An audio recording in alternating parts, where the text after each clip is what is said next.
Hey, what's up, everybody? Welcome into another edition of This Week in Flyers Hockey, and we got a jam-packed show for you here tonight in the South Philly area. With me, as always, is my group of companions, obviously Austin Elmo and Joey Marks, but Joey, unfortunately, is still under the weather, so Austin is going to be doing all the toots and whistles here tonight. Austin, man, good to see you, man. How you doing, buddy? Good to see you too, James. I'm feeling good. Heck of a week for Flyers hockey, man. Hope everyone had a great Thanksgiving and got to enjoy those games. Yeah, we got a jam-packed show for you tonight, but also the great thing about it too is that the Flyers are playing very good hockey right now, very exciting. They come into this game here tonight against those arch rivals from Pittsburgh in the Battle of Pennsylvania. So let's talk about it, shall we? We talk about this week that the Flyers had a very good week overall. Obviously the last game was against New Jersey and a very good performance on Saturday. Then a late night heroics over in Florida against the Panthers on Wednesday. Then they got shut out by the Lightning on Monday, obviously. But the two games that were most important were the Florida Panthers and the New Jersey Devils on Wednesday before the holiday break and Saturday right after the holiday break. So Austin, the Flyers are playing really good hockey right now. So the best thing about it too is that this is a real good challenge here tonight coming up against this good Penguins team, and it should be a real fun matchup between these two clubs here tonight. Yeah, absolutely. Just the momentum that Philadelphia is carrying coming into this game tonight. Mm-hmm. Like you said, the last second heroics by Philadelphia against Florida, going into New York to play the Islanders on Black Friday, getting the win in a shootout there, and then continuing your dominance against New Jersey in these past few games that you faced them over the past couple of weeks. You come in with a really good feeling going into being at home again, playing against a pretty heated rival in Pittsburgh. And for so early on in the season, this has some pretty solid implications already. Yeah, it's gonna be maybe a preview of like a postseason, a postseason preview rather, like with these clubs that they're facing off against. So for me, I think the one thing that was the real positive this week with this Flyers team is that they compete every game. I mean, this has been going on for quite a while now. I would have thought, okay, maybe it would have slipped up a little bit, just like to see what they took on Tampa Bay. I'm thinking, okay, maybe it's like ebb and flow of the season, but they compete. I've been saying that from the very beginning of the season that they compete very well. They forecheck well. They got great goaltending, and the good thing about it is tonight Dan Vladar will begin to start against those Penguins, so that'll be a good matchup here tonight here in South Philadelphia. But man, I mean, it's making me feel like that somehow in some way, if they continue this trend of like going into the right direction, they could be a real scary team come playoff time, no question. Yeah, absolutely. I mean, you just look at the caliber of teams they did have to play against. New Jersey's one of the top three in the conference. Uh, Florida's not really what they were last season, but they still play very, very aggressively. Yeah. Tampa Bay is a team that's really, really fighting for maintaining top position in the conference right now. And honestly, that game against Tampa, it could have ended up being an overtime game. It's just there were so many plays that Vasilevsky was just on his head that entire night. So Right. it was just a really tough break for Philadelphia there. You could have easily walked away from that with all four of them being wins if it wasn't for Vasilevsky having such an incredible game. Yeah. But overall, it's been a really solid week. The offense came alive. The team was playing really good defense. And one of the defensive pairings that I actually wanted to mention right off the top here that I saw throughout this week was the pairing now of Emil Andre and Jamie Drysdale has been incredible. Those two guys have been high pace, really, really strong play on the blue line in both ends of the game for this team, especially pairing them with the top line. The top two lines has been incredible to watch. Yeah, and let's actually. The funny fact is, I was going to ask you about Emil Andre's level of success that he had against the Panthers a couple nights ago. But yeah, you're right. I mean that line with Drysdale and Andre have been like it's kind of like how the Flyers had with Pronger and Timonen back in the day, same level of feel. And I mean, Emil Andre is like one guy that I didn't expect to be as a real forechecker, and especially how much he has that shot. It's just I mean, he's been one. I mean, the one positive too is that the defense has been nothing short of spectacular too. Gonna be in Austin. Yeah, overall, it's been really good play, especially this last week from the Flyers. They showed that they can, even in losing situations, I believe that was the first time they got shut out this year. Yep. Was against Tampa. And even though it was a shutout, there was a lot of fight in that Flyers team in that game. They just, like I said, it's just Vasilevsky was really, really good in that game, and we just couldn't get anything past him. We had multiple opportunities right on the doorstep that he was just getting himself over on, and easily could have been either 3-3 at the end of regulation, or Philadelphia would have had it 4-3. Like, it was just really tough for that one. You carry that momentum though, because even though you lost, you played really well against a really good team. And then you carried it into the Florida game, and they were even more tight on you than Tampa was. And you finally start to crack through that late in that game and get the push that you need to be able to get that win. And then that carries you through the holiday going into New York. You get on top of them early. They fight back. First of all, hats off to Kyle Palmieri, man. Guy was hurt making his way back to the bench and still made a play to be able to help his team finally get on the board. And that I felt like that was the catalyst play that, if Philadelphia didn't tighten up in the final minutes of that game, could have easily been what caused the entire comeback and win for New York. No question. And then you take that incredibly played, highly contested game against the Islanders, you carry that momentum into New Jersey, and you run through them again. It was just incredible play all the way throughout the week, and easily, like I said, easily could have been a 4-win week. You could have easily went undefeated that entire week. Just Vasilevsky sort of put the kibosh on that early, and you just had to fight your way through the rest of the week, and you did exactly that, and that's exactly what you want to see. And then again, coming back home, I had said this last week, if you could get at least 3 wins, you come home with serious momentum going into this Pittsburgh game, being back at home. For sure. This is exactly what you wanted to see for Philadelphia. Yeah, and that's the thing too. I mean, you basically said it best last week, is that that road trip was going to be, like, I guess you could say, a little bit of a gauntlet for them to see what they'll look like against good teams. And man, I mean, winning 3 out of 4 is like a very good tall task for this Flyers team going forward. And then tonight against the Penguins and against another good team up in Pittsburgh's a good team too. Obviously, they got like 20-year-old pros, and like the Crosbys and the Malkins and the Letangs, and it's I mean, the thing that makes it even more exciting is that, like, even though that if they lose a game here and there, they always bounce back the next game. It's like kind of like, dare I say this, but like how the Eagles were at the beginning of the season when they lost the game and they came back, and then, but now the Eagles are like a rock and a hard place, so I don't want to talk about that scenario. But overall, but the Flyers right now are just playing really good hockey. I mean, it's I always say it every time with a couple of friends of mine on Facebook, and also a couple of people that I know. I said, dude, this team just competes.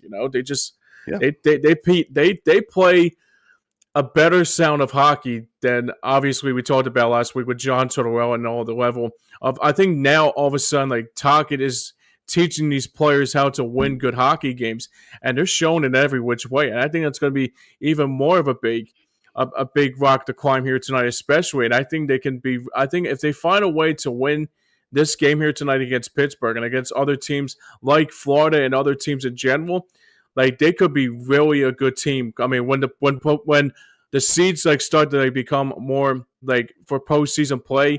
I mean, right now they're in 3rd place in the Metro, and they have a very good reason why, in particular, that they should be the third best team in all of hockey right now, and they continue to show it in every game.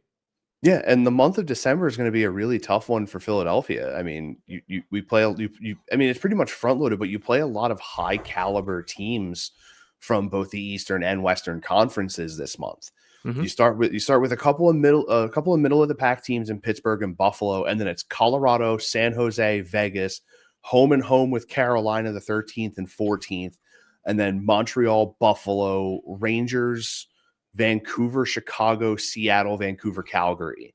Wow. To end out the year. Like, that's a gauntlet, man. Yeah, man. That is a heck of a month of teams that you have to play, and you just look at what they did to end out November here. Like they played really solid hockey. Just in the last 2 weeks, they won 5 of 7. 8 That's of 10 amazing. if you count going all the way back to the Edmonton game on the 12th. They've won 7 of 10. Like, wait, 1, 2, 3, 4, 5, 6, 7, 8, 9. They won 7 of 10. Oh, okay. And it's been incredible play all across the board. Yeah. Like even in the games that we've lost, the 3-2 shootout loss to Ottawa, the 2-1 overtime loss to Edmonton, I feel like the 5-1 loss to Dallas is the one blip on the radar in those 10 games, because Dallas was just firing on all cylinders. They had a big momentum swing coming through to host Philadelphia in that matchup, and that's the one game that I feel like Philadelphia didn't have the best play out of that stretch. Yeah, absolutely. Like I said, you lost 3-0 to Tampa Bay, but you easily could have won that 4-0 if some of the pucks just bounced your way a little bit better. Absolutely. Aside from that, it's been incredible play, and you're going into some serious work here for the month of December, rounding out with Calgary on New Year's Eve in Alberta. Wow. So you have a long road ahead of you, not only for the end of the season, but just this month is a heck of a hill that you have to climb just to get to start off the new year. What is it? Edmonton, Anaheim, Toronto, and then a home and home with Tampa. No, I mean, not necessarily a home and home. It's the 10th and then the 12th of January. You host Tampa at home twice. Yeah. So, for me, I think the one thing that the Flyers will have to do, especially in these games coming up soon, is that, sure. I mean, they got a gauntlet coming up here in the next couple of weeks or so. For me, I think they could be easily. I mean, they could easily probably win like 5 out of 7, like you said, or 7 out of 10, like you brought up there. I think that's the other thing too. More importantly than anything like that is, like, especially that you're going to be not going to be on home for a while because of like that holiday road trip. So I don't know when that starts. So I'm guessing it's probably going to start sometime soon. So, I mean, for me, you also want to have like home ice advantage and also want to get some good home wins, especially before the end of the new year too. So that's the big thing that the Flyers have to do too here tonight, especially against Pittsburgh. For me, I mean, I keep continuing to harp on this, but they just compete every game. I think that's the most important thing, is that, like, even though when they lose games, I mean, obviously that Dallas game was like kind of obviously Dallas is a good team. I got to admit, they're a very good team. I mean, they got really good players on that team that continue to show that the reason why they were in the Western Conference Final last year was a big reason why.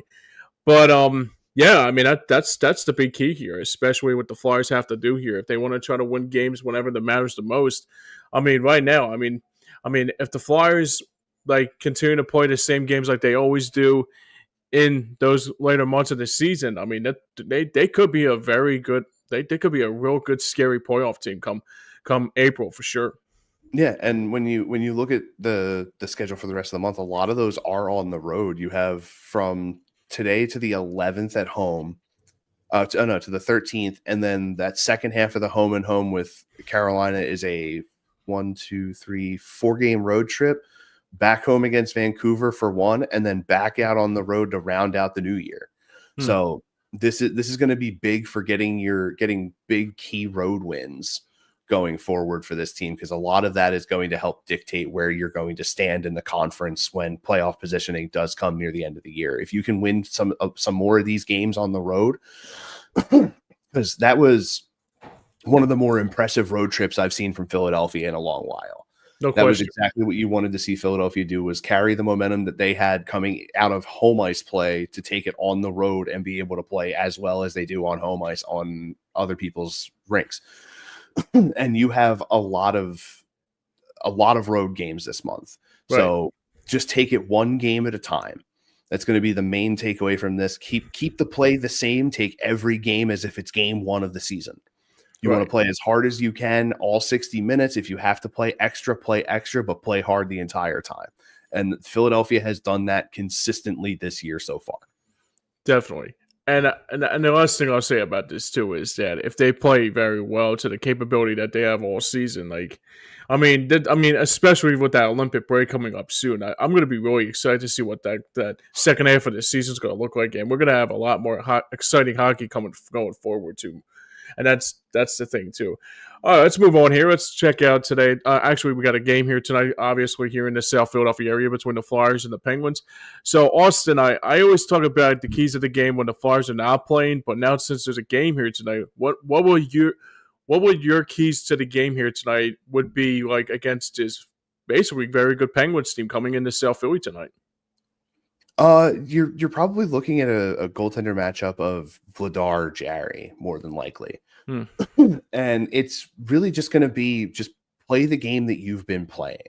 You know, this team, both teams are very, very staunch defensively, very explosive offensively, have really solid talent up and down the rosters. You just need to be able to get ahead of these guys early and just keep the foot on the gas. That's how you've played this entire week. So the entire previous week, you kept your foot on the gas the entire time. You barely let a team get some time to really breathe. And if you can do that with this Pittsburgh team, you'll wear them fast. They are, as you can tell from the average age of their roster, they're one of the older teams in the league. Right. If you can wear these guys down, granted, you know, they're some really high caliber talent in Erik Karlsson, Chris Letang, Evgeny Malkin, right. Sidney Crosby. Like, these guys are really top tier talent. So even trying to wear them down may not be the best option. Just beat them to every puck. That start there. Beat them to every puck. Beat them at the face-off circle. Everything else is going to fall in place from there. This team can fly in the transition. Mm-hmm. If you can just keep that momentum going from the way you played last week, you will walk all over this Pittsburgh Penguins team. You will walk into the Xfinity Mobile Arena, stomp them out, walk out, and then just wait for the next game. Like, mm-hmm. every single game from here is going, in my opinion, now that we're in December and there's still a few months of hockey left. There's still 5 months of hockey starting today. Mm-hmm. Treat every game like it's a win or go home situation, man. Play as hard as you can the rest of the way, because, you know, what was it? I think the 3rd of February is when the international break starts, the 3rd or 4th. And then you don't come back until the 25th. Play your heart out until you hit that break. Take that break, enjoy that time off, come back out and play your heart out again. Yeah, definitely. For me, I think the thing that I mean, you said it best there, right there too, with the especially with the second half of the season, come back and compete like they did back at the beginning parts of this season. For me, in this game here tonight, I think this is the probably biggest. I mean, it's not a big challenge. I mean, this is not like Crosby and Malkin and Letang in their prime, but they're still pretty good and still effective, though, in every which way. But for me, I would love to see. I mean, we saw it before with these two clubs battle against each other. A little bit of a old time hockey is that the old like this the aficionado with the. I mean, the thing that I want to see in this game here tonight is that just do the same thing like you always do, like we've been saying it for the last couple of times here, and this when we do this podcast here, is that we continue to we always say, I mean, we always thought that there would be a little bit of a crime, obviously, with this team, especially like teams like Florida or maybe like a Carolina or even like a Tampa last week when we saw each other last. But right now, I think if the Flyers can compete every single game like they do, and I mean, I just look forward to the next. I mean, after the Olympic break, when it actually starts to get real. I mean, I can actually say this for the first time in a while, but the Orange Crush will be locked and loaded when that time calls for it, when the postseason comes around, and seeing those orange T-shirts in the crowd. It's like it's gonna feel like, I mean, kind of like the Phillies were in 2022 when about October came back after 11 years, the 11-year drought. I mean, I would say it will just be just as much as that as it was in 2022 with the Phillies, when they had the rally towers and everybody was excited. The only difference is that, I mean, if Trevor Zegras has like his Rhys Hoskins moment, or if it's Matvei Michkov or Tyson Forster, but right now, I mean, I gotta say right now, it just gets me pumped up, especially more importantly than anything, especially here tonight. like a team like Pittsburgh coming into town, and that like old time hockey of the Battle of Pennsylvania is back again, especially this year what the Flyers have been doing. And I think the one thing that I really love to see here in this game here tonight, I just like to see the old fashioned the 2012 Flyers Penguins brawl. I mean, not to that extent though. Obviously, it's a different game than it is now. But just see Nick Deloyer drop the gloves with either like a not Crystal Tang. I don't know who's their big enforcer on that team. But I mean, just to get the team, just to get this give a little bit of juice here, especially. I mean, the one thing I love about it too is that it's finally back. Like we can finally say the Battle of Pennsylvania is finally back here tonight. I mean, it was back a couple weeks ago when the Flyers took on the Penguins a couple weeks ago, but now it's starting to feel like when the Penguins come into town, it's like Dallas week with the Cowboys. You know, it's the same. It feels that mentality of the Battle of Pennsylvania is finally back, and it's going to probably be, and that place up at Xfinity Mobile Arena tonight is going to be lit for sure, no question. Yeah, I think it is safe to say that hockey in Philadelphia is exciting again. Yeah. I feel like we are at that point where with the way this team has been playing so far, I mean, granted, it is still early, but they are an exciting team. They are a team to be watching. Like we haven't seen this kind of capability in play for a Flyers team in a long time, honestly. Yeah. I mean, it's great to see, you know, it's really good talent on this team, top to bottom. I had said it when the move was first made that Trevor Zegras deal was going to be big. I just didn't know it was going to be this big. This big, right? I was like, cool. We're getting a really good skill guy who's come from a bit of a middling franchise, who, you know, had a bit of a falling out with the coaching staff, but still has the skill set to be a top tier potential player. Yep. I didn't expect him to be this creative on the ice. I mean, I've seen some that he's done. Like I've seen him pull to Michigan. Like I've seen him do all that kind of stuff. I didn't expect him to just overall be this exciting to watch consistently. Every time he gets the stick on his puck, I'm like, uh-oh, here we go. And it's so exciting to watch him play, him and Michkov both. And like I said, the revelation that you have had with Dan Vladar in goal to help sort of bolster the level of talent that you have on this team. And then, you know, moving around the defensive pairs and finding this exciting pair of Jamie Drysdale, Emil Andre, like everything is starting to fall into place more and more as this season goes forward. I'm going to call it now. I think Philadelphia finishes as a 5 seed in the conference and makes the playoffs. I like it. They have the ability to do it. We've seen it already. They're right now, if the playoffs started today, they're a 5 seed. For sure. I looked at the standings. They're a 5 seed. They're number 5 in the conference. This team could potentially hold that position the rest of the way, maybe even end up in a bit of a battle for 5th, 6th, and find their way into the playoffs with good momentum. Absolutely. This team has everything that you need to be a dark horse in the playoffs, and they will do it. They won't be a very bottom seed for their conference. They'll be a mid seed, but they will surprise a lot of people come postseason play.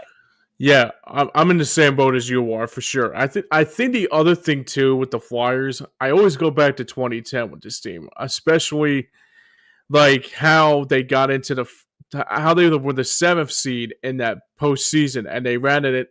Obviously they ran into a bustle with the Blackhawks, but they were 1 win away from capturing that Stanley Cup final if they forced that Game 7. The other thing too is that I always talk about that 2010 Flyers team. It's like, that's the one thing I loved about it, too, is that, I mean, coming from a guy that lived in Grace Ferry, Mass, majority of my life, and talking about Flyers hockey in the hood, I mean, it was like, I mean, I was talking to one of my neighbors back in the day about, wow, I like that Flyers jersey you got on. I was like, yeah, let's go Flyers. Let's go get that cup, man, you know? And, I mean, even, like, fans that are, like, more that are not interested in hockey, I mean, that whole year, like, the Flyers were, like the 2001 Sixers, you know, they just built a foundation with that team, you know. And the one thing I loved about it too is that obviously, yeah, sure, I was like only 15 years old at the time, but that level of feel I got with this team right now, and the next couple of years or so, I mean, yeah, sure, this year if they make the postseason, and also let's say for example they win a round, and I mean, they lose to like either like a Carolina or not Washington, but more like a team just gets in the way, they'll be right there, right back in it next year for sure. And I'll be looking forward to see what that looks like for that 2026, 2027 season. But right now, I mean, anything is possible in the playoffs. Everybody talks about Cinderella teams and like hockey, especially. I mean, who would have thought back in 2010 with the Canadians and the Flyers being in the Eastern Conference Final, and the Flyers were actually had the home games and that postseason play after having. I mean, and I can't even explain it because it's exciting again, Austin. It's just the level of excitement is back with this club, and I gotta say right now, I mean, sure, I mean. There's going to be a lot of good fly. I mean, I just hope whatever it is at the second half of the season, that momentum continues to go the back. I mean, what they have right now is a great thing too. But once they have that momentum going forward into the next second half of the season, I mean, this team could be really exciting come playoff time. Yeah, and I feel like more than anything, aside from it being a credit to the talent and capability that this team has, this is a huge credit to Rick Tocchet. Like, for sure. He has got this team to already buy in. They are playing every single game like it's their last one, and they have made, like I said, they made hockey in Philadelphia exciting again. Yep. And it's everything that you've wanted this team to do for a while, and you're finally starting to get it. So enjoy it while it's here. You know, these windows are usually 3 to 5. So if this is the beginning of that window opening, oh wow, yeah, hell yeah. If this is the beginning of that window opening, buckle up. Oh yeah. This team with the youth injection that they have with all these good talented players, this can happen for a while. Yeah. You know, Couturier right. may have, you know, another 3 to 5 years left in him at best. So if you can have him anchoring as like a leader for those years, to pair with the skill that Michkov and Zegras have, with the tenacity that Konechny has, the incredible shot capability of both Tyson Forrester and Owen Tippett, like this team has the potential to have that window begin to open this year, if not this year, next year for sure. Yeah. And that's the other thing too, because I got like I said before. I mean, with this Flyers team, it's like once they make the postseason, anything is possible. I mean, they could be like the hottest team in hockey going into the postseason, and then they make a cup run. You know, you never know what in the postseason. I mean, yeah, there's like dare I say Cinderella teams out there, but the real thing is that the Flyers, once they make the postseason, I mean, maybe it's just me. Maybe I'm just a homer here, but I actually see them do very well in the postseason. I mean, not to the extreme going to the final, but I mean, if they get past this first round and then they say, for example, like go to the conference final and they're like right there. I mean, right then and there, it's going to be like, okay, we got to the conference final. Now we know what it takes to get to the Stanley Cup Finals and actually, let's say, for example, break that drought for the first time in hard to believe almost 50 plus years of not winning a Stanley Cup. And kudos, and I gotta say this too. I mean, I don't talk this much about what happened with the Bernie Perron situation, but every time when they celebrate this year and everybody wearing the gold Bernie Perron's mask, it's like he's with us. You know, he's helping this team. Like, and even Rick Tocchet too. Like, I mean, sure, back in the day, we will always say, okay, another ex-Flyer. I mean, like, we got to stop talking about that 74-75 team. But overall, the reason why the Flyers are playing to the capability that they have right now is because of that old school mentality, like the Bernie Perron sprung, and also Rick Tocchet, who was as a player and now as a coach. I mean, and sure, the outsider system didn't work with John Tortorella. I mean, it worked with Laviolette for sure in 2010. But, I mean, this team right now is I have to say right now, I haven't felt this excited for a Flyers team in quite a while. I mean, it's probably hard to believe that the last time I seen an exciting Flyers team was probably the last time was the Flyers and the Penguins in 2012, going to admit. And we'll talk about our favorite Flyers-Penguins moment in the next segment here. But this is just the one thing I love about this team. They compete every single night. And that's been their mentality all year long. They've been resilient. They compete. And sometimes when they lose a game, they're not like annoying losses. I mean, they compete every single game. They play 100 110% every single night. And the most important thing about it too, that can actually translate into the postseason when April comes around too. Yeah, this is a team that I feel like is going to be the primest definition of all you needed to do was get your foot in the door. This I feel like this team can get, if they can make their way into the playoffs, they will make a lot of noise.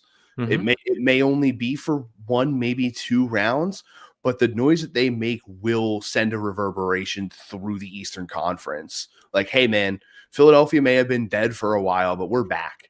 Mm-hmm. This is that level of Flyers hockey that, like, if you are a fan and you sort of fallen off a little bit, I know I did for a bit in the Tortorella years. As did I. Now is the time to get back in, because holy crap, has this been exciting hockey to watch. Just that Florida game alone, dude. It was 37 seconds left when Forrester scored to put us ahead 3-2. Right. And then 15 seconds later, we score again to put it away. Like, the New Jersey game, you know, looking like New Jersey's going to battle back. 2 big time shot blocks out on the point. The second one is by Tyson Forrester on a separate play, starts to get ahead. You're like, he's got this. Immediately gets tripped up. The ref awards the goal. Game is done. Like, well, there was another one that was like a 2-on-1, and then I think it was like Zegras who like had the twisted wrister or something. No, like it was a pass. I think Zegras passed it, and I think Michkov either. Like it was like a one-timer. I forget what it was, but it was a good play. They've been establishing themselves they've been establishing themselves really well in the offensive zone. I mean, the power play could be a bit better, but for a middle of the pack power play team, they play the power play very well. They do. You know, they're not afraid to take shots. Like, that was one of the issues that we had for years with this team, was they were not shooting on the power play. Right. And we're getting really good looks this year. Granted, a lot of them haven't gone the way we've hoped they would, but man, oh man, are those shots that they take, they're not afraid to take them, and they are really good lanes to be able to take those shots in. And then on top of that, partner in the incredible penalty kill that we've had so far this year. Like, this team is clicking a lot. And if, like I said, if you sort of fell off like I did for a little bit, get back in. Trust me. Just even if you're just watching highlights, even from the highlights, the games still are exciting. They are. And it's as I feel again. Yeah, like I said, Philadelphia has not had too many defeats where you feel like they just didn't show up. Mm-hmm. You know what I mean? Like that Dallas game, they didn't really show up. Sure, yeah. Aside from that, every game that we've played, we've fought the entire time. Like that Tampa game is the primest example. If you did not watch that Tampa game live, go watch the highlights on the NHL YouTube channel. Trust me. That game was hectic. Philadelphia was fighting so hard to get a puck in the net. And you literally felt like if they did, it would have been curtains for Tampa. Sure. Because of just how aggressive Philadelphia was with trying to get the puck forward and get it on net. Like this team just has the fight to be that team this year that everyone's like, hey, are they legit? Like if I feel like they have that kind of momentum right now where like people should be wondering if Philadelphia is a legitimate team right now. And I will answer that question for you. Yes, they are. Damn right. They absolutely are. The way they've been playing this year, if people aren't already noticing, they're going to come into your town to play your team and dog walk you. Right. It's not going to just be like a physical game. Like, we are going to work you over completely, and not only physically, but we're also you're going to look up at that scoreboard and it's going to say 6-1. Right. Like, it's just it's this incredible. Right. The words that I've been using this entire year, it is incredible grit and tenacity that this team has. Yeah, absolutely. So, I'm going to say the favorite Flyers Penguin moment until the end of the show. So, basically, with the look ahead for the Flyers is the big storyline coming into this game here tonight. We talked about it earlier. The physical type of hockey that this Flyers team shows every single game is probably one of the reasons why where they are at right now. I think that's the most important thing. And the other thing too that really surprised me a couple of days ago with this Flyers team, a last minute goal against the Cup champs. I mean, who does that? You know, I mean, who does? I mean, you would have thought the Panthers would do something like that with like Carter Verhaeghe or maybe like Matthew Tkachuk if he was healthy, or like I mean, the Devils, on the other hand, I mean, yeah, sure, they were like you said it best a couple weeks ago. I don't know if you said it or Joey said it, but now with Jack Hughes being out, that's going to cause a concern for the Devils, especially with on the outside looking in. And even the Islanders game, scoring 2 goals in a matter of 20 seconds of each other it's incredible. I mean, it's the one thing I love about this team is that they compete every single game. It's like I feel like too how the Flyers were. I mean, the Flyers to me are a reason why that I always look forward to April, because that I mean obviously we always think about April being opening day of the Phillies. We always think that's the end of March Madness after a great March Madness and all that, and then Villanova successful years and all that too. But every time I mark my calendar down, it's either like April 11th. That was the last time, like around mid-April, when the postseason play comes around and when the hockey playoffs come around.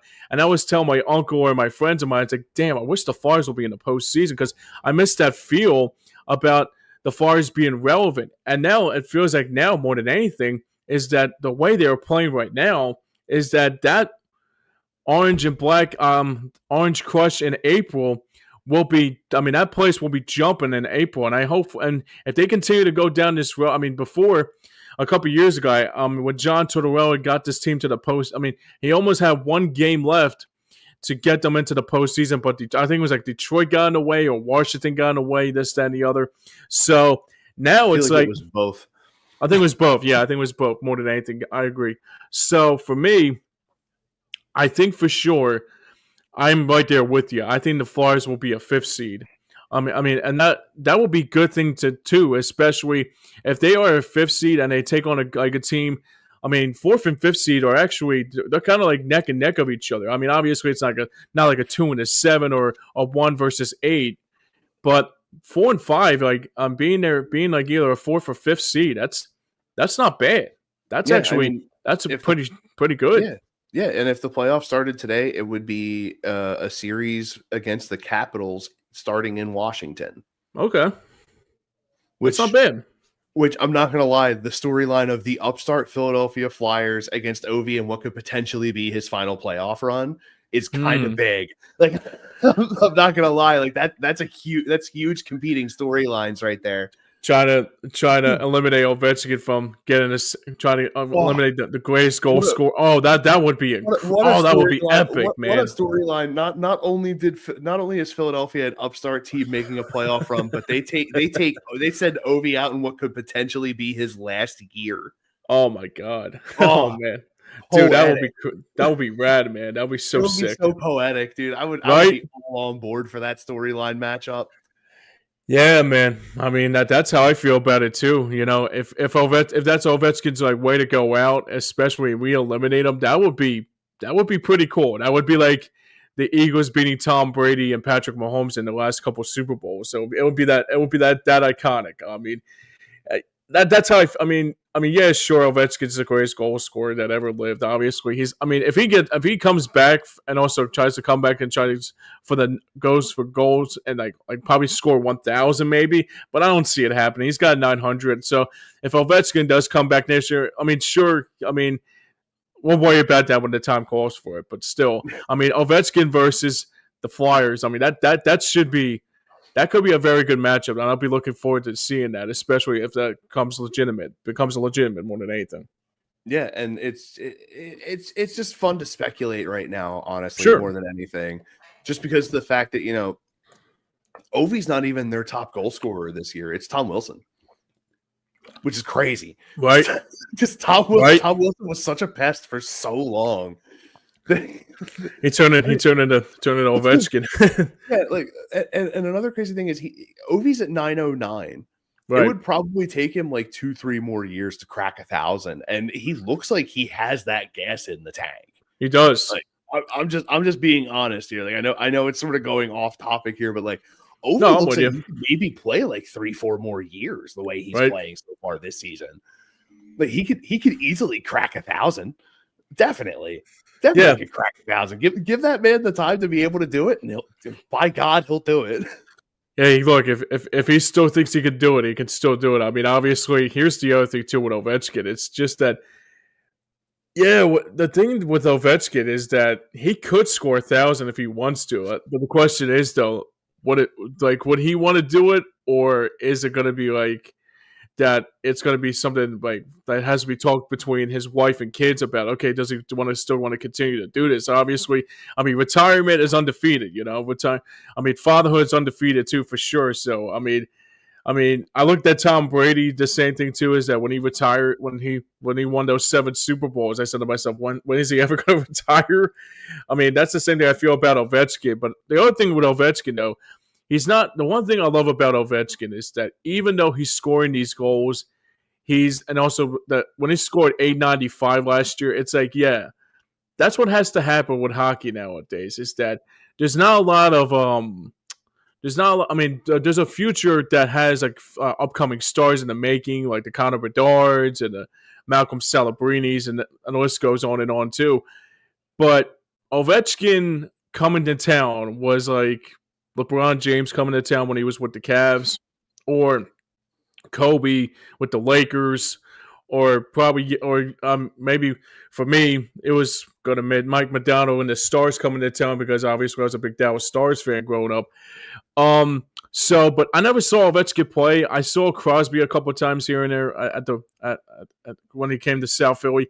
The only difference was with Crosby was when he was a real prick, he was like Tom Wilson a little bit. But now seeing Tom Wilson turn into translate into a goal scorer, it's like I mean, maybe that's the funniest thing about it is just that even though I think of Tom Wilson, I think, God, this guy's like another Matthew Barnaby. It would be like Matthew Barnaby turns into a goal scorer or something. Yeah, it would like to put it into like that era of hockey. It would have been like if like you said, like Matthew Barnaby became like a Mike Modano, right? Or Brett Hull. It would have been the weirdest thing to see that kind of transition happen essentially overnight. Because I'll fill you in on a fun fact. I keep tabs on Tom Wilson. Sure. Anytime I find a really dirty player, I keep an eye on that guy. Yeah. He hasn't been suspended at all this year. Which is surprising because that is surprising. Over under per season's like 2.5 times. Oh my God. This man has not been suspended at all this year, which is incredible for him. Because he's usually already been suspended at least once within the first 3-4 months of his season. Oh my God, yeah. I mean, yeah, with Tom Wilson's like you got to keep. He would blindside the hell out of somebody. Yeah, that's the thing. I mean, Nick Deloyer like has no one else to like drop the gloves with now. It's not Tom Wilson who's going to drop the gloves with. Some guy named like Rasmus Sandin or something. Honestly, though, I feel like it's only a matter of time before someone pushes the wrong button on Tom Wilson and he ruins them. Yep. That's the thing. I mean, I remember all these years with Tom Wilson. It's just like I mean, he couldn't stay out of the penalty box for pardon my French, but couldn't for Jack. He couldn't get out of the penalty. That's the thing. I mean, now he's becoming a goal scorer. It's like, wait a second. So who would be the Capitals' enforcer when things are starting to get rocky out of control? Is it Fioravari, or it's Sandin, or is it the other guy, Protus, like the other guy? So I mean, that's the thing. I mean, I mean, seeing Tom Wilson as a scorer now, it's kind of like opposite day or something. It's like Bizarro World. Yeah, it's looking like they're. I mean, he does lead the team in penalty minutes with 54. I figured that. Right behind him though is Jacob Chikrin. Oh, there you go, Chikrin. That's right. Yeah, well, Chikrin won't drop the gloves though. I'd say Chikrin not as much as he used to. Chikrin used to be a gamer, But he's up there. You know what I mean? He's up there in age. He's definitely not playing the way he used to play. But like Nick Dowd can still cause some problems. Maybe Dowd, yeah. Brandon Duhaime can still cause a little bit of issue. But like, what about Leonard? What about Ryan Leonard? You think Leonard will be a guy like that? I think overall Washington's just trying to play a bit more of a cleaner game, and Tom Wilson understands that for sure. He's like, look, man, like I feel like it was like they sat him down. They were like, look, dude, what you've been doing, not gonna lie, we love it, but also we kind of hate it. We need to clean it up, and we need to play a bit more of a cleaner game. And he went, okay. just like that. Just like immediately became an incredible goal scorer. it's like he went into rehab and he became a different man. Yeah, like honestly, it kind of gives me like, if you remember like how Chris Kreider was for a while, like he was more of a pest because the dude would crash the net with everything he had. Well, I feel the same way about PK Subban too. Yeah, but like once people realize with Kreider, they're like, oh, he's not a dickhead. He's just crashing the net really hard and just gets shoved down. He still did it, but he became a lot better of a player when people were like, we can't give him as much crap as we used to. Because he's a guy that's just playing the game the way it's meant to be played. You crash the net as often and as hard as you can. And it wound up paying off for Kreider. And now I think with Wilson, it's like they're like, originally they were like, you're our do anything guy.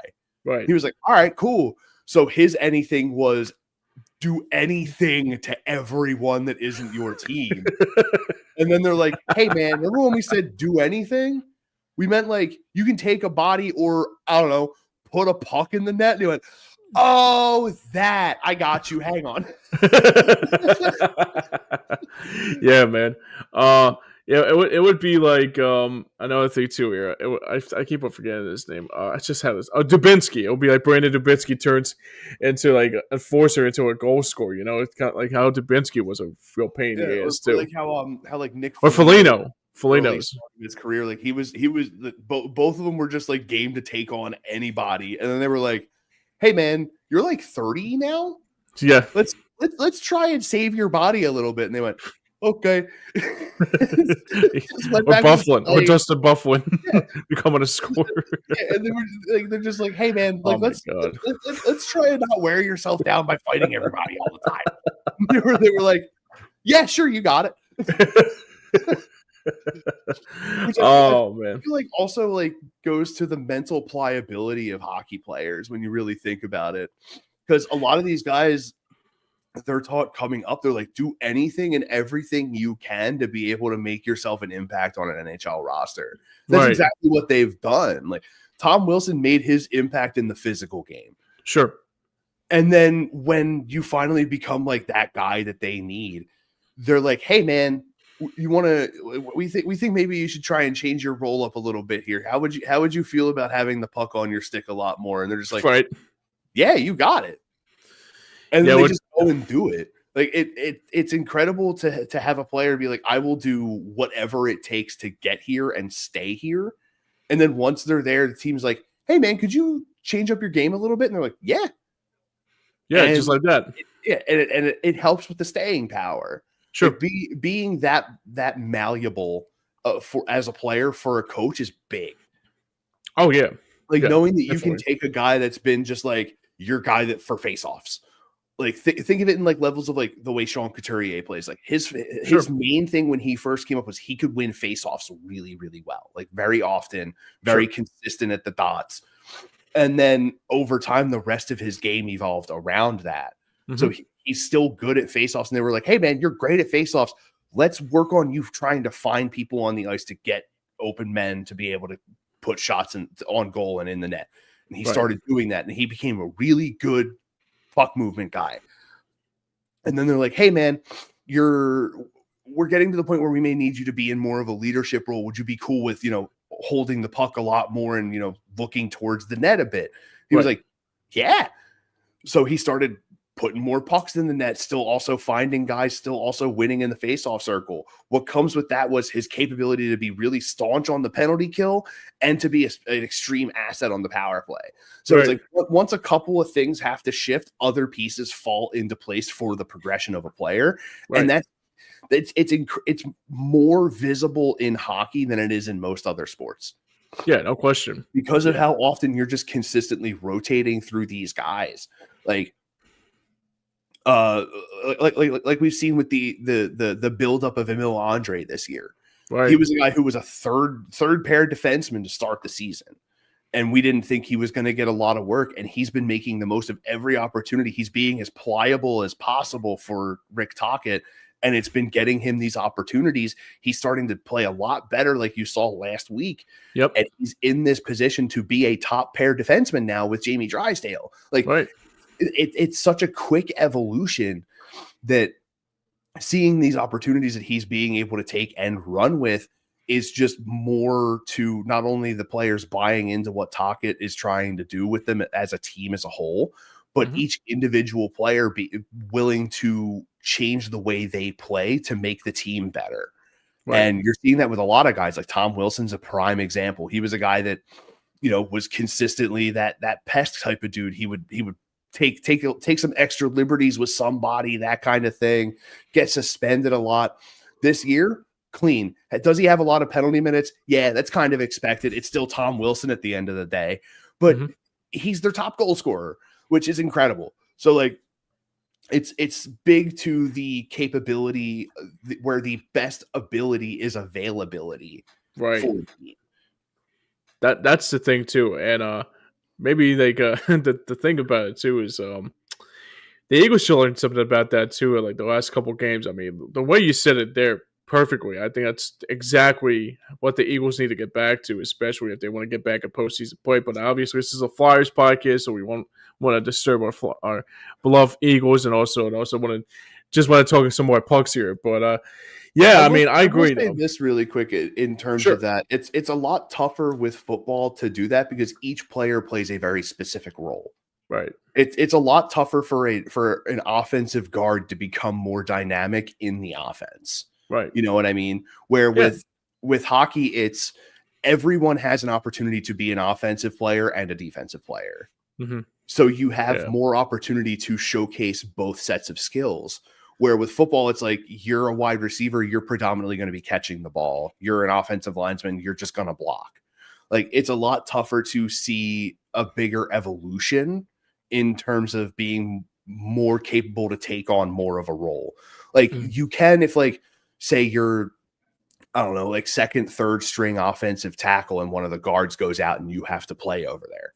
Sure, that you can get it there, but you don't ever really see like, oh, one of the top wide receivers is down. Hey, Thoth is out on the wide as the number 2 receiver. Yeah, like, right. You're not going to see an offensive lineman all of a sudden become like a top tier tight end or like a wide receiver. I mean, sure, we saw it with who was it? Was it Brandon Ayuk who made the transition to be like a wide receiver / running back?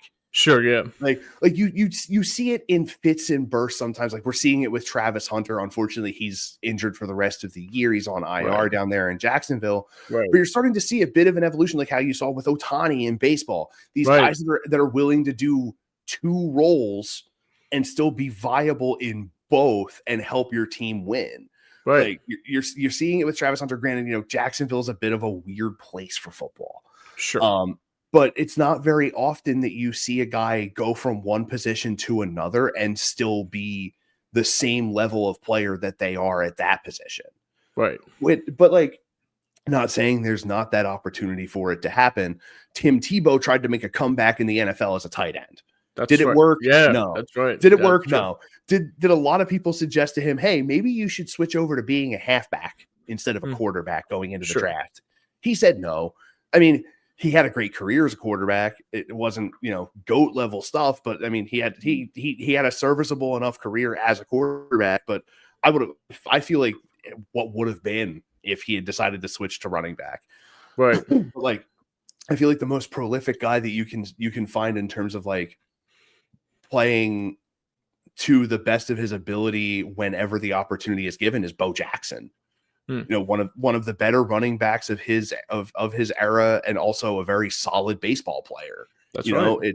It's one of those things where, like, usually with a sport where you're sort of forced into a box, you find your way out of that box through another sport. Mm-hmm. Where with hockey, it's, oh, dude, my offense hasn't been kicking recently. I'm just going to be a really solid defensive player, and that defense will eventually lead me to good offense again. Right. So like it's a lot of this weird like give and take with the game. Yeah, and that's the it's thing just too. it's just more like, again, like I'm gonna quit my rambling here, but the No, mental don't worry about it. It's tenacity, all good. the mental tenacity of a hockey player to be able to, sort of fit and flex their way into keeping themselves around for as long as they can through progression of their game is just incredible, and you don't see it in any other sport, and it's a beautiful Yeah, thing. that's true. Yeah, and that's the thing too. I think we both agree on that too. All right, cool. So, this is gonna be a fun one to talk about here. So, I this is like a new topic here, obviously, since the Flyers. I mean, it's only just for tonight, obviously, until maybe the next time the Flyers take on the Penguins. And I'll try to I guess like read this. I guess the other thing too is that we always talk about the city of the Flyers and Penguins. Always for years has been a bone to pick for so many years. So. Austin, I'll ask you this. Do you got a favorite Flyers Penguin moment before we get out of here? I do, and I will just say this: the shift. Right, I got this hat right here for no. But yeah, I mean that Claude Giroux shift that was a great game for the too. time, for the momentum that the Flyers had going into that series, was everything encapsulated into one moment for that year. Right. The great, strong face-off fight by Giroux, finding Sidney Crosby up against the boards, blowing him up, getting the puck out to Couturier, finding himself into a shooting lane to get the puck back and put it in the net to put your team up to start a game. Incredible. And it was playoff hockey, so it was even more of a momentum swing. Yep. That basically opened up like the first time I actually said Claude Giroux was captain material. If for me, I'm in the same boat as you as that 2012 year. Obviously, the shift was Game 6 of that year, but I go back to Game 3. Of that game, and it was actually that series altogether, because like you think about Game 1 in that game, they came back after being down 3-0, and it was like Jake Voracek winning that game in overtime.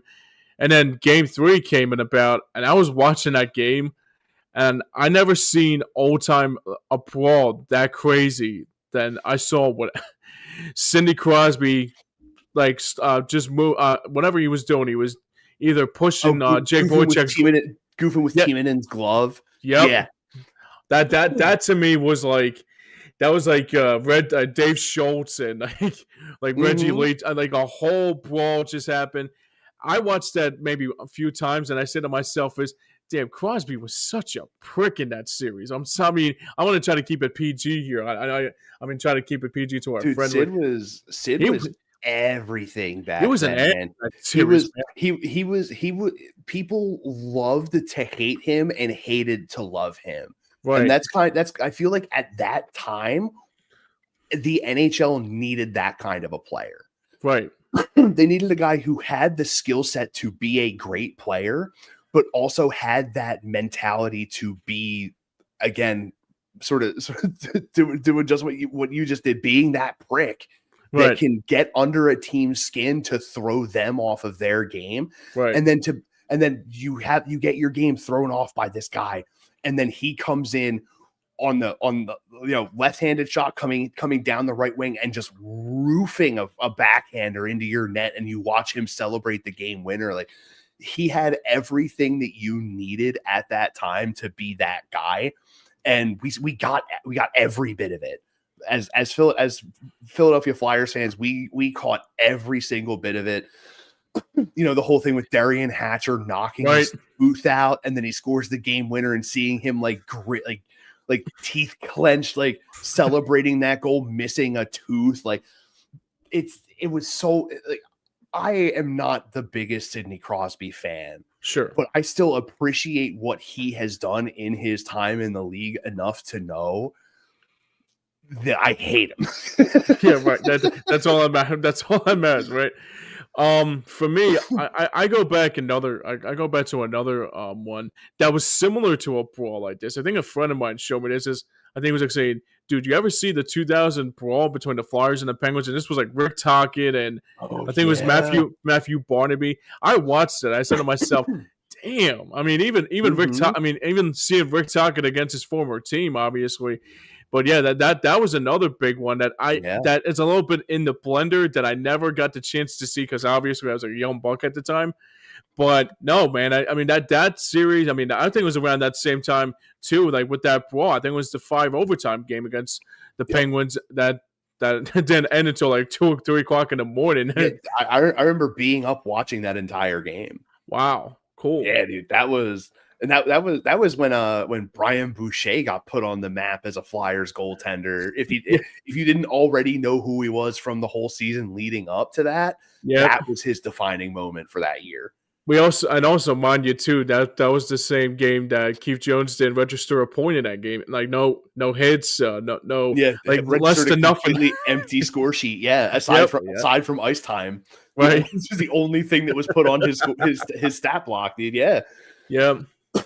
I mean, the other one I got to give credit to too is that when Mario, I mean, a little bit of nostalgic one, but Mario Lemieux coming back after being diagnosed with cancer, and yeah. After beating cancer, yeah. and the fans giving him a standing ovation at the Spectrum was like Yup. that was really cool too. The true two ends of the spectrum for Philadelphia fans, man. Yeah, Loving watching two teams brawl it out and then showing respect to a guy who had an incredible battle off the ice and was able to make a return after what 2-3 years. something like I that. think it Yeah, was like a season or two. Yeah, it was. God, dude, like when you say that, like when I say that Sidney Crosby was everything for Pittsburgh at that time, hmm, Mario Lemieux was even more than that for them then right, because he was literally the face of hockey at that time. It right, was Mario Lemieux, for sure. and to have him step away, having to battle that. Yeah, You not only as a Penguin fan, but as a hockey fan, like you lose the guy for the league, and hmm, if you're a Penguins fan, you lose your guy for your team, right, and you don't know if he's coming back because cancer can go one way or another, and right. to see him be able to get himself back into game shape after winning the battle and being able to set foot on ice in a regulation game again was just it was everything at that moment. Yeah, definitely. And I guess the last one I'll say here too is that 2011 offseason that the Flyers brought Jaromir Jagr in as a Flyer is also pretty cool to see that Jagr salute like Yeah. it was back in that old days. I remember where I was when that happened. I said to myself, "Is wait a second, he's coming to us now. He's on our side. It's like all these years he used to be a thorn on our side, and Dude, yeah. seeing that number That was 68 was like oh yeah. That seeing that that, was an incredible line for the Flyers that time too. it was It was Couturier at center, a young Sean Couturier at center, Claude Giroux and Jaromir Jagr on either side of him, man. yep. How incredible of a line would that have been Oh if man, if you put 2 more years on Couturier and maybe took 1 year back from Giroux? right, How like Jagr, you don't even need it doesn't matter what year you pick for Jagr. Every year sure, was productive, man. And to put that level of talent in a Jaromir Jagr and the talent that Giroux had around a developing Sean Couturier was so beautiful. Like amazing. that whole season was incredible, man. It was. The way those three guys worked together was beautiful.